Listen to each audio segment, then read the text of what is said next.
जरा सोचो, तुम एक दिन उठो और न जाने कैसे तुम्हारे अंदर करिश्माई शक्तियां आ जाएं। कुछ ऐसा ही होता है हमारी आज की कहानी में। कहानी की शुरुआत में हम रूमी नाम की एक लड़की को देखते हैं जो काफी मशहूर चिकन रेस्टोरेंट चलाती थी। वो कभी कॉलेज नहीं गई क्योंकि उसकी माँ अकेले ही उसे पाल रही थी। उसका बाप बचपन में ही घर छोड़कर चला गया था। एक दिन रूमी और बाकी दुकानदार मुश्किल में पड़ गए क्योंकि टायसान नाम की एक कंपनी ने मॉल बनाने के लिए इनकी जगह पर कब्जा करने का फैसला कर लिया। इन छोटे छोटे दुकानदारों को किसी ने मुआवजा तक नहीं दिया। एक रात भाड़े के गुंडे उनके यहाँ घुस आए और रूमी को अपने ही घर से बाहर फेंक दिया। उसकी माँ उन्हें भगाने के लिए पीछे से एक वैन ले आई, लेकिन बदमाशों ने उसे भी बाहर निकालकर जमीन पर गिरा दिया। जोर से गिरने की वजह से वो उसी वक्त बेहोश हो गई। रूमी और बाकी लोग उसे तुरंत हॉस्पिटल लेकर आए, जहां उसकी माँ इलाज के दौरान ही मर गई। उसी पल आसमान से आया एक मीटियोरॉइड पहाड़ों से जा टकराया। उसके टकराने से पहाड़ों से निकलने वाली नदी में भी अजीब सी शक्ति भर गई।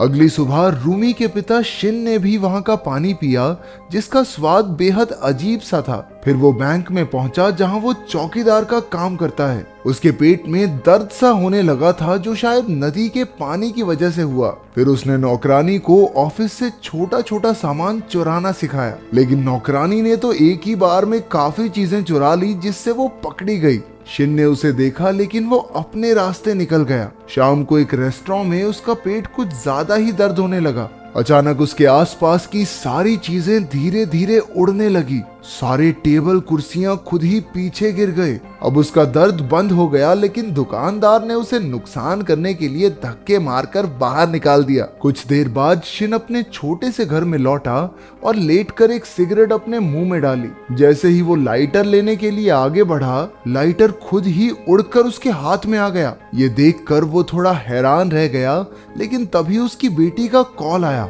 उसने बताया कि उसकी माँ की मौत हो गई है। शिन एक पुराना सूट पहनकर अंतिम संस्कार में पहुंचा, जहां वो अपनी बेटी को पहचान तक नहीं पाया, क्योंकि रूमी के बचपन में जब वो उन्हें छोड़कर चला गया था, तब से अब तक उसने रूमी को देखा ही कहां था। अचानक वहां प्रेसिडेंट मिन आ पहुंचा, जो कंपनी के बदमाशों का लीडर है। रूमी उसे देखते ही आग बबूला हो गई, लेकिन मिन कहने लगा कि उसकी माँ खुद की गलती से मरी है, इसमें कंपनी का कोई लेना देना नहीं है। गुस्से में रूमी उसे पटकने ही वाली थी कि उसके लॉयर किम ने रूमी को रोक दिया। जाते हुए मिन ने बड़े एटीट्यूड में रूमी को पैसे भी दिए, लेकिन रूमी ने पैसे उसके मुंह पे दे मारे। इसके बाद शिन रूमी के रेस्टोरेंट में गया, जिसकी बर्बाद हालत देखकर वो भी दुखी हो गया। गुस्से में उसने हवा में मुक्का मारा, लेकिन इसकी वजह से कूड़े का बड़ा सा ढेर पीछे गिर गया। तभी उसे वो लाइटर वाली घटना याद आई और वो भागकर अपने घर पहुंचा।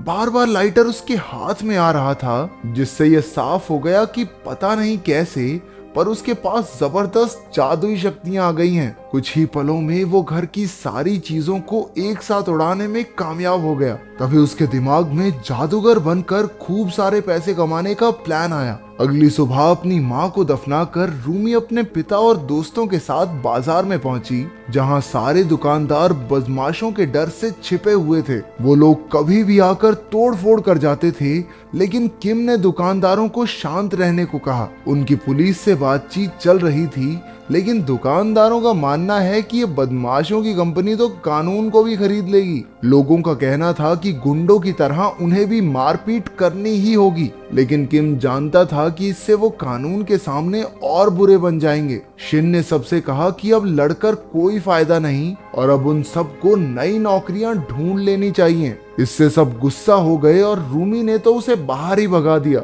शाम को शिन एक सर्कस में काम मांगने गया और उसकी शक्तियों की वजह से उसे तुरंत नौकरी मिल गई। अगले दिन रूमी को पता चला कि उसकी माँ की रिपोर्ट में मौत का कारण चोट लगना है और उसके पास कंपनी के खिलाफ कोई सबूत तो था नहीं। जिन्होंने कैमरे से वीडियो बनाई थी, उन्हें तक कंपनी ने खरीद लिया।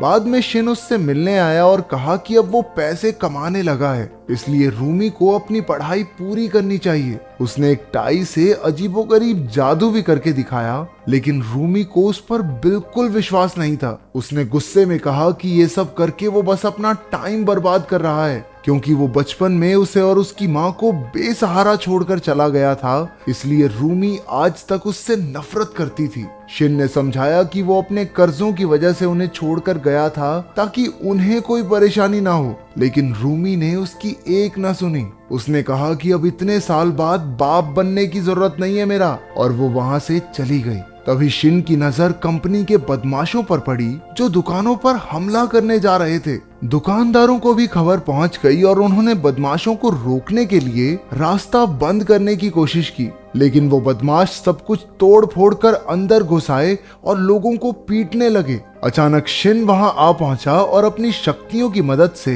सभी बदमाशों को हवा में उड़ाकर उनकी हड्डी पसली एक कर दी। उसकी शक्तियां देखकर उनके होश उड़ गए और सब पीछे हट गए। एक बदमाश आगे बढ़ा, लेकिन शिन ने दूर से ही उसकी बाजू मरोड़कर उसे हवा में लटका दिया। तभी पुलिस वहां आ गई और सभी दुकानदारों और बदमाशों को पकड़कर पुलिस स्टेशन में ले आई। दोनों गुट एक दूसरे पर इल्जाम लगाने लगे। ऑफिसर ने आखिरकार रिकॉर्डिंग देखने का फैसला किया। वीडियो में शिन सबके छक्के छुड़ा रहा था, लेकिन पुलिस वाले को अपनी आंखों पर यकीन ही नहीं हुआ। बेचारा रिपोर्ट में क्या लिखता, हवा में उड़ा उड़ा के मारा है सबको। उसने परेशान होकर सबको घर वापस भेज दिया। सभी दुकानदार दुखी होने का नाटक करके बाहर आ गए, लेकिन असल में सभी बेहद खुश थे क्योंकि उन्होंने पहली बार बदमाशों को हराया था। लेकिन रूमी अभी भी अपने पिता से नाराज थी। बाद में शाम को बाजार के बाहर बैठे बदमाशों ने देखा कि कूड़ा अपने आप हवा में उड़ रहा है। जब उनकी खुद की कार भी उड़ने लगी तो सब डर के मारे वहां से भाग खड़े हुए। असल में शिन अपनी शक्तियों की मदद से तगड़ा बैरिकेड बना रहा था ताकि उसकी दुकानों तक कोई बदमाश ना पहुंच सके। जब किम ने उसकी शक्तियों के बारे में पूछा तो वो कहने लगा कि शायद ये शक्तियां उसकी पत्नी ने स्वर्ग से उसके लिए भेजी हैं। बाद में फिर किम ने रूमी को बताया कि उसके पिता बस उसकी सुरक्षा करना चाहते हैं। वो चाहे जैसे भी हों, लेकिन असलियत में उससे बहुत प्यार करते हैं। उधर बदमाशों ने जाकर अपने लीडर से कहा कि अब वो शिन का मुकाबला नहीं कर पाएंगे। अगले दिन रूमी ने आम लोगों से मदद मांगने के लिए वीडियोस बनाई और फिर अपने पिता के साथ भी बात करने के लिए राजी हो गई। उसे डर था कि इन शक्तियों की वजह से शिन के शरीर को कोई नुकसान ना हो जाए। उधर बदमाशों का लीडर कंपनी की मालकिन से बात करने आया। मालकिन ने अपने गुंडे बुलाकर लीडर को ही पिटवा दिया क्योंकि वो अभी तक जमीन खाली नहीं करवा पाया था, और वो खुद भी डर के मारे चीखने का नाटक करने लगी ताकि बाद में इल्जाम उस पर ना आए। अब मालकिन किसी भी हालत में शिन को अपने रास्ते से हटाना चाहती थी ताकि वो अपना मॉल बना सके। उसी शाम टीवी पर शिन की शक्तियों की खबर फैल गई और टीवी वालों ने उसे नॉर्थ कोरिया का जासूस कहकर लोगों के सामने पेश किया। 2 दिन बाद पुलिस वाले शिन को ले जाने आए क्योंकि बैंक ने उस पर चोरी का इल्जाम लगाया था। शिन उनके साथ चल तो पड़ा, लेकिन ऑफिसर्स ने बिना कोई कार्रवाई किए उसे बंदी बनाकर जेल में डाल दिया। उधर किम को पता चला कि कंपनी के किसी आदमी ने पैसों के बदले रूमी की मां के खून का इल्जाम अपने सर ले लिया। इससे कंपनी सारे कानूनी मसलों से बाहर हो गई। ये सब मालकिन का ही प्लान था। उसने बदमाशों की नई कंपनी बनाकर कानूनी तरीके से जमीन हड़पने की तैयारी शुरू कर दी। उसने पुलिस से भी हाथ मिला लिया था और शिन को जेल में डलवा कर अब उसका रास्ता बिल्कुल साफ था। सारे बदमाश अपने लीडर के साथ कब्जा करने पहुंच गए। किम ने ये सारी खबर रूमी को दी और उसे वहां से भाग जाने को कहा, लेकिन रूमी आखिरी दम तक लड़ना चाहती थी। उधर मालकिन जेल में शिन से मिलने पहुंची। उसने ऑफर दिया कि अगर शिन उसकी कंपनी के लिए काम करने लगे तो वो उसे छुड़ा लेगी, नहीं तो वो उसे आम जनता की नजरों में देशद्रोही बनाकर ही छोड़ेगी। उधर पुलिस भी कंपनी के ऑर्डर्स पर बैरिकेड तोड़ने लगी, लेकिन रूमी और बाकी दुकानदारों ने छोटे बॉम्ब्स फोड़कर उन्हें रोके रखा। लेकिन पुलिस ने तो जेसीबी की खुदाई चालू कर दी।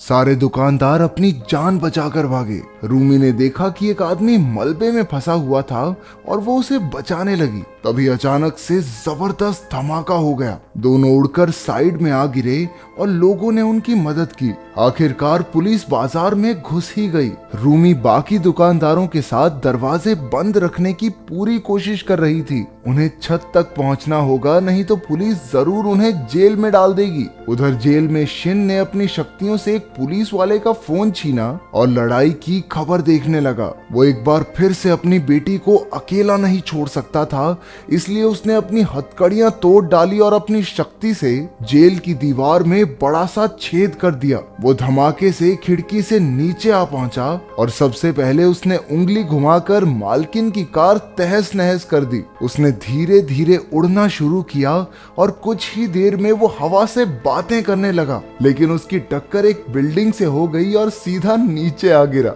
उसे एक बार फिर अपनी बेटी का ख्याल आया और वो कृष की तरह छलांग लगाकर आगे से आगे बढ़ता ही रहा। उधर रोमी और बाकी दुकानदार छत तक पहुंच गए, लेकिन एक आदमी सीढ़ियों से गिरकर लटक गया। पुलिस ने उस पर पानी फेंककर उसे गिराना चाहा, लेकिन शिन ने ऐन वक्त पर आकर उसकी जान बचा ली। एक बार फिर से लंबी छलांग लगाकर वो और लोगों को बचाने पहुंचा, लेकिन धुएं की वजह से वो पुलिस की क्रेन से जा टकराया और गलती से एक ऐसे कमरे में जा गिरा जहां बहुत सारे पुलिस वाले थे। वो सब एक साथ उस पर आ गिरे, लेकिन उसने अपनी शक्तियों से एक ही बार में सबको पीछे हटा दिया। शिन एक बार फिर अपने मिशन के लिए उड़ गया। उधर किम सबको सीढ़ियों से दूसरी छत तक पहुंचा रहा था, लेकिन रूमी लेट हो गई और पुलिस वालों ने उसे बंदी बना लिया। बाकी पुलिस वाले भी वहां पहुंच गए और दुकानदारों को बुरी तरह पीटने लगे। मौके पर पहुंचकर शिन ने एक ही बार में सबको उड़ाकर दूर फेंक दिया।